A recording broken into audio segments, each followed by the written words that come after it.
On to arithmetic sequences. Here we're given an AP. AP just means an arithmetic progression. It's generally the same thing as a sequence rather. Okay, so we're given the first 4 terms here. I should just say the dot dot dot just to show that it continues. Now we're told to find the 14th term. Now 14 isn't such a big number that you can list the first 14 terms, but it's always easier to use the formula. Now with an arithmetic sequence or progression, we know that we need a common difference. There is a common difference D, and this D is simply the difference of every term and the preceding one. So I'll say 7 minus 4, and then 10 minus 7, 13 minus 10, and that should be a constant. It is a common difference. Okay, so I can work it out. Can pick any 2 consecutive terms, it doesn't really matter. So I'll pick the first 2, so I say 7 minus 4, this is equal to 3. And very important, it is always the one that comes later with the one that comes before it. I cannot say 4 minus 7, and it's not the bigger one minus the smaller one. It is always the one that comes later subtracting the one that comes before it. Okay, so I know what D is.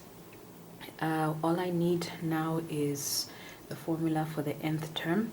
So I know that for an arithmetic progression, a sub n, this is equal to the first term plus the nth term minus 1 multiplied by a common difference.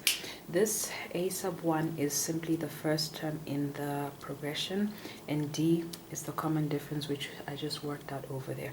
So I can just substitute, come up with a general equation, and then I'll substitute 14 where I need it, because this value n, that's the number, the term number, and it's 14. Okay, so we simplify this. So a sub n, first term there from the sequence, it's 14. And then I can multiply this out, so it's n times d. D is 3. Okay, and then minus 1 times 3. Okay, so don't get confused here. I've done like 2 steps in one. I substituted d, which is 3, and then I multiplied as well.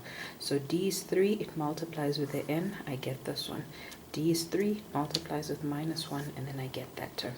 Okay, so I simplify this, collect any like terms that I have, and I should simplify a sub n. This is 3n.